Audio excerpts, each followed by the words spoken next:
तो हाँ भाई करें शुरू। तो आज की इस वीडियो के अंदर मैं रिव्यू देने वाला हूँ आईफोन 16 का। अब अगर आप मुझे पहले से फॉलो करते हो तो आपको पता होगा मैं एक प्रो मैक्स यूजर हूँ, बट इस बार मैंने नॉन प्रो डिवाइस पर स्विच कर लिया है और इस फोन को मैं जब से यूज कर रहा हूँ, जब से ये डिवाइस मार्केट के अंदर आया है। अब इस फोन को यूज करने के पीछे रीजन सिंपल सा है, 80,000 रुपए में ये फोन काफी सारी बेकार चीजें दे रहा है। जब तो विवाद कुछ अच्छी चीजें भी हैं। कमेंट सेक्शन में लोग कहते हैं कि ये फोन डिजर्व नहीं करता 80,000 रुपए। तो मैं अपना एक्सपीरियंस बताऊंगा कैसा रहा और ये बताऊंगा क्या डिजर्व करता है नहीं करता, खुलकर ओपिनियन दूंगा। तो अगर आप चैनल पर पहली बार आए हो, वीडियो इन्फॉर्मेटिव लगे, टू द पॉइंट लगे, चैनल सब्सक्राइब कर देना और इस वीडियो पर एम करते हैं 10,000 लाइक। अभी देखो एक डिसीजन मैंने तुम्हारे कहने पर लिया था और वो है इस कलर का। भाई काफी लोगों ने बोला कि टील कलर लेना, मैंने बाय करा। भाई एक्चुअली काफी अट्रैक्टिव लगता है, काफी फ्यूचरिस्टिक से कलर इस बार एप्पल ने निकाले हैं। स्पेशली कैमरा मॉड्यूल फोन को अलग ही आउटस्टैंडिंग लुक दे देता है कि भाई हाँ ये आईफोन 16 ही है, ये बंदा आईफोन 16 यूज कर रहा है। काफी लोग देखते भी है इसको। बाकी यहाँ पर इसमें मैट फिनिश अच्छी है जो कि इन्होंने लास्ट टाइम से देना चालू कर दी थी। तो फिंगरप्रिंट वगैरह नहीं लगते जब आप इसे विदाउट कवर यूज करते हो, बट अभी भी एप्पल लोगो पर फिंगरप्रिंट काफी ज्यादा लग जाता है और जिसकी वजह से फोन थोड़ा सा गंदा लगता है बैक से। इसके अलावा साइड का फ्रेम बढ़िया है, यहाँ पर मैट फिनिश के साथ वही जैसे कि पहले मिलता था, बस कलर चेंज हुआ है। और जैसे मैं हर रिव्यू के अंदर बोलता हूँ आईफोन नॉन प्रो सीरीज के कि भाई इनके फ्रेम से कलर छूट जाता है, तो अभी तक नहीं छूटा है, फ्यूचर में छूटेगा तो आपका भाई आपको बता देगा। बाकी यहाँ पर जैसे मैं प्रो मैक्स से इस पे स्विच कर रहा हूँ, एक चीज बहुत बढ़िया लगी भाई, काफी लोग कॉम्पैक्ट फोन करते हैं, वो पता लगा क्यों करते हैं। इस फोन को एक हाथ से पूरा कंट्रोल किया जा सकता है, पूरा फोन में यूज कर लेता हूं बढ़िया। किसी भी मेन्यू के अंदर एंटर कर जाता हूं, यहां पर सारी चीजों को एसिस्ट कर लेता हूं, दूसरा हाथ फोन पे लगाने की जरूरत ही नहीं है। तो काम ऐसे करो, बाएं हाथ से करो, दाएं हाथ को भी ना पता लगे, वो वाला काम है इसके साथ। नोटी हो रहा। बाकी अब आते हैं मेन पॉइंट पे, जैसे कि इस साल इन्होंने इसके अंदर कैमरा कंट्रोल बटन डाला है पूरी आईफोन 16 लाइनअप में। इसका कितना यूज है, तो अगर आप भाई एंड्रॉइड फोन से इस पे स्विच कर रहे हो जिसमें साइड माउंटेड फिंगरप्रिंट सेंसर मिलता है, तो आपके दिमाग से ये बात जाएगी ही नहीं कि इसमें साइड माउंटेड फिंगरप्रिंट सेंसर नहीं है, कुछ और चीज है। क्योंकि मैं बार बार इससे ही अनलॉक करने की सोचता हूँ फोन को, तो मेरे हिसाब से कैमरा कंट्रोल के साथ साथ इसमें टच आईडी और डाल देते ना, तो ज्यादा कन्वीनियंट हो जाता हम लोगों के लिए इसे ओपन करना और ज्यादा बढ़िया भी लगता। ठीक है। बाकी यहाँ पर मैंने इसके कैमरा कंट्रोल बटन को यूज करा एंड जैसे मेरा प्रो मैक्स के साथ एक्सपीरियंस था सिमिलर वैसा ही रहा है। यहाँ पर मैं आपको दो वीडियो दिखाता हूँ। एक में मैं कैमरा कंट्रोल बटन को यूज करके वीडियो रिकॉर्ड कर रहा हूँ, लेंस स्विचिंग कर रहा हूँ जिसमें शेकीनेस मिल रही है और यहाँ पर मेरे को दोनों हाथ का यूज करना पड़ रहा है।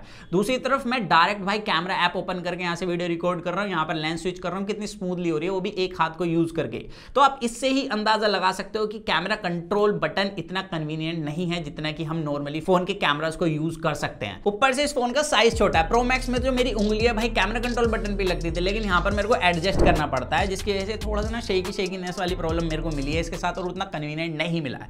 बस एक जगह जहां पर मेरे को इसका यूज लगा, मानो आप ट्रैवल कर रहे हो और अचानक से कोई भाई सीन आ जाए, मतलब सीनरी आ जाए बढ़िया सी सुंदर सी, आपको रिकॉर्ड करना है, तो तुरंत भाई फोन उठाओ, कैमरा कंट्रोल बटन से ऐप लॉन्च करो और यहाँ पे वीडियो रिकॉर्डिंग स्टार्ट कर दो, जो कि मेरे को एक्चुअली यूजफुल लगा। और यहाँ पर मैंने इससे कुछ वीडियो रिकॉर्ड करी हुई आपके सामने स्क्रीन पर आ रही होंगी, तो इस मामले में बढ़िया लगा। अदरवाइज यहाँ पर कैमरा ऐप ओपन करना या मेरे को मोड में स्विच करना है, वो मेरे को ज्यादा कन्वीनियंट लगा। नॉर्मली मैं भाई यहीं से कर लूँ, वो ज्यादा बढ़िया है। हालांकि कैमरा ऐप ओपन करने के लिए आप एक्शन बटन से भी उसे ओपन कर सकते हैं, यहाँ पर आपको साइन करना पड़ेगा और लगभग ये सारे काम कर देता है कैमरा कंट्रोल बटन के, सिवाय जूम इन जूम आउट के और सेटिंग्स में स्विच करने के। बाकी जो एक्शन बटन है इससे आप भाई थर्ड पार्टी एप्लीकेशन को भी असाइन कर सकते हो, वो भी लॉन्च हो जाती है और ये भी काफी अच्छे से वर्क करता है। अब बाकी यहाँ पर बात कर लेते हैं थोड़ा सा डिस्प्ले की, जो कि मेरे को लगा है यहाँ पर कमी 80,000 रुपए में जो डिजर्व नहीं करती। सबसे पहले जो इसका लुक देखो, यहाँ पर भाई बेजल चिन, अभी मैं इस सेगमेंट के दूसरे फोन से भी देखूँ ना तो भाई काफी ज्यादा मिलते हैं। लाइक सैमसंग S24 देखो, S23 देखो, उसमें काफी कम बेजल चिन मिलते हैं जिसमें एक फुल व्यू एक्सपीरियंस मिलता है। और दूसरी चीज आती है यहाँ पर डायनेमिक आइलैंड,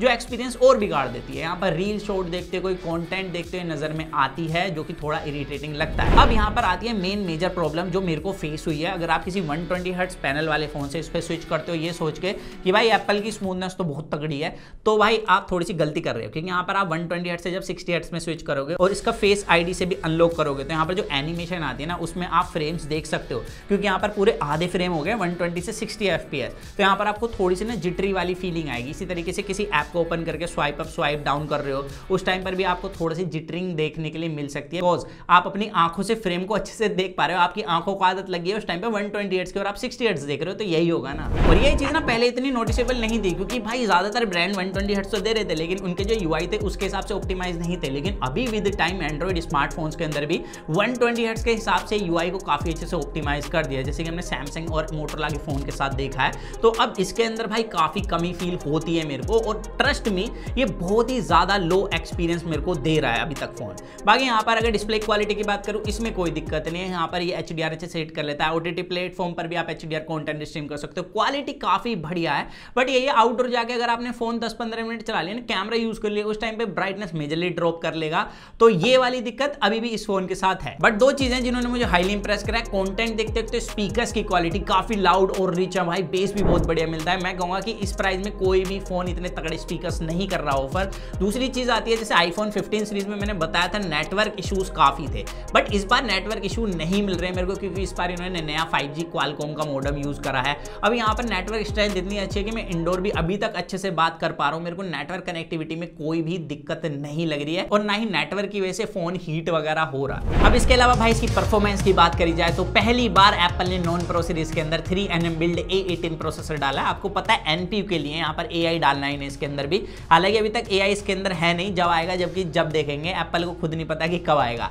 खैर यहाँ पर मैं आपको बता दूं इस प्रोसेसर के साथ मेरा एक्सपीरियंस, क्योंकि यहाँ पर एप्पल ने इस बार कूलिंग सिस्टम भी डाला है, और कूलिंग सिस्टम छोटे फोनों के अंदर ज्यादातर अच्छे से काम नहीं करता है जितना हमने देखा है, बट इसके अंदर मेरा एक्सपीरियंस थोड़ा अलग रहा है। सबसे पहले तो देखो परफॉर्मेंस इसकी बढ़िया है, नॉर्मल टास्क अच्छे से हैंडल कर सकता है। यहाँ पर आप लाइट रूम में अच्छी एडिटिंग कर सकते हो, वीडियो एडिटिंग काफी बढ़िया कर लेता है। और यहाँ पर बात करें अब गेमिंग की, तो देखो दो फोन है इस प्राइस सेगमेंट में जो AAA गेमिंग करा सकते हैं, एक तो ये, एक सैमसंग S24। अब दोनों के अंदर एक्सपीरियंस बढ़िया है, लेकिन एप्पल ने जैसे कि नया प्रोसेसर डाला है, तो यहाँ पर आपको भाई जो AAA गेमिंग है ना, उसके अंदर रोड का टेक्सचर काफी अच्छा मिलता है, रिफ्लेक्शन काफी अच्छे से देखने के लिए मिलती है, ऑल ओवर ग्राफिक्स ज्यादा बेटर मिलते हैं इस सेगमेंट के फोनों के अंदर। और अगर आप जिनशिन इंपैक्ट जैसा गेम खेलना चाहते हैं, वहां पर भी स्मूथनेस बढ़िया मिल जाती है। बट यहाँ पर शॉकिंग चीज ये है कि जिनशिन इंपैक्ट में आपको 120 FPS गेम प्ले का ऑप्शन मिलता है, और फोन भाई 60 हर्ट्ज के रिफ्रेश रेट के साथ आता है। तो जिनशिन इंपैक्ट वालों को मेरे को लग रहा है कि अपडेट देना भूल गए कि 60 FPS का ही आप गेम प्ले कर सकते हो, तो आई थिंक भाई वो फिक्स कर दे। बट यहाँ पर ये चीज क्लियर है कि आपको BGMI के अंदर 60 FPS का ही ऑप्शन मिलता है, उसके अंदर गेम प्ले 60 FPS के हिसाब से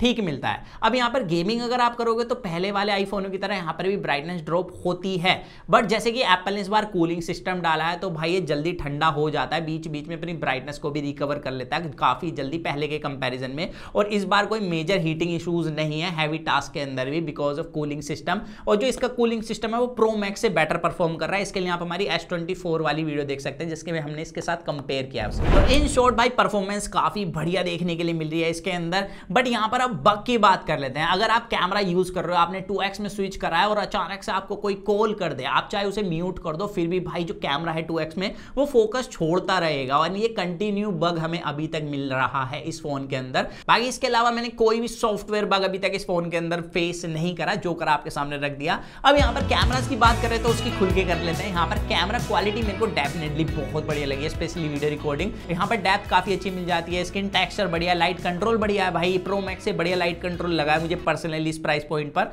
दूसरा यहाँ पर जब आप इससे फोटो क्लिक करोगे, तो जैसे कि प्रो मैक्स में डायनेमिक रेंज के इश्यूज हैं, तो भाई इसके अंदर मेरे को नहीं मिले। लैंडस्केप की फोटो काफी बढ़िया क्लिक करके देता है, यहाँ पे आपके सामने रिजल्ट आ रहे होंगे। और स्पेशली जब आप किसी ऐसे एनवायरनमेंट में फोटो क्लिक कर रहे हो जहाँ पर पॉल्यूशन नहीं है, इन शॉर्ट मैं बोल रहा हूँ दिल्ली छोड़ के कहीं भी फोटो क्लिक करोगे तो काफी बढ़िया फोटो निकाल के देता है। यहाँ पर आप देख सकते हो, गजब बेइज्जती है।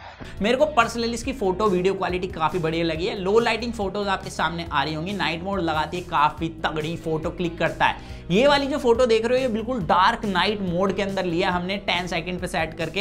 एंड यहाँ पर मुझे आंखों से कुछ नहीं दिख रहा था, लेकिन इसने सब कुछ दिखा दिया। तो यहाँ पर मैं कहूंगा कि भाई मेरे लिए कैमरास काफी बढ़िया है। बाकी यहाँ पर जैसे कि 12 मेगापिक्सल का अल्ट्रा वाइड है, उसके सैंपल्स यहाँ देख सकते हो, और यहाँ पर मैक्रो मोड की क्वालिटी आपके सामने आ ही रही है। तो डिस्प्ले में जिस तरीके की शिकायत मिल रही है वैसी तो आपको कैमराज में 80,000 रुपए पर नहीं मिलेगी। अब बात कर लेते हैं यहाँ पर बैटरी बैकअप की। तो यहाँ पर दो तरीके से मैंने फोन यूज करा है। एक तो यहाँ पर मैंने 100% फोन को चार्ज करा, जिसमें मैंने सोशल मीडिया वगैरह ऐप ज्यादा चलाई, और इस टाइम पर मैंने घर के वाईफाई से इसको कनेक्ट करके यूज करा था, मतलब मोबाइल डेटा यूज नहीं करा। जहां पर इसने मेरे को बैटरी बैकअप दिया 6 घंटे 15 मिनट का, और अभी भी 23% बैटरी बची हुई थी। अब तो मेरे हिसाब से इस तरीके की सिचुएशन में जहां पर आप सोशल मीडिया ऐप चलाते हो, 100% फोन चार्ज करते हो, वाईफाई से कनेक्ट रखते हो, तो आपको एक करीब 7 साढ़े 7 घंटे का बैटरी बैकअप इजिली निकाल के दे देगा, जो कि छोटे फोन के साइज के हिसाब से बढ़िया बैटरी बैकअप है। अब इसके अलावा अगर आप ट्रैवल ज़्यादा करते हो, मोबाइल डेटा पर फ़ोन यूज़ करते हो, सोशल मीडिया चलाते हो यहाँ पर, और 80% के आसपास ही फ़ोन चार्ज करते हो, क्योंकि काफ़ी लोग वही लॉक करके रखते हैं ताकि बैटरी हेल्थ ज़्यादा ख़राब ना हो, तो उस टाइम पर आपको ये देगा बैटरी बैकअप करीब करीब 5 साढ़े 5 घंटे का। क्योंकि यहाँ पर आप देख सकते हो 3.5 घंटे का इसने मेरे को बैकअप दिया और 35% बैटरी बची हुई है, तो इतना ही बैकअप निकाल पाएगा उस सिचुएशन के अंदर जहाँ पर नेटवर्क फ्लक्चुएशन काफ़ी ज़्यादा होती है। तो ये है बैटरी को लेकर ओपिनियन, जो कि मेरे हिसाब से छोटे फोन के हिसाब से काफी ठीक ठाक आपको बैटरी बैकअप मिल रहा है। हालांकि इसके अंदर अगर आप गेमिंग करते हो तो 1 घंटे से बैटरी बैकअप कम हो जाएगा, ये भी ध्यान में रखना। तो मेरे हिसाब से आज भी जो 80,000 रुपए में इस फोन के अंदर कमी आती है वो वही है, इसकी डिस्प्ले यहाँ पर एक तो बेजल चिन्ह बड़े हैं और 60 हर्ट्ज का पैनल मिलता है। बाकी आप अपना एक्सपीरियंस शेयर कर देना अगर आप इस फोन को यूज कर रहे हो। सो दैट्स इट गाइस, मिलते हैं जल्द कूल और एक्साइटिंग वीडियो में। तो जब तक के लिए join me guys to watch heartfelt stay in with the HFE unbox guys.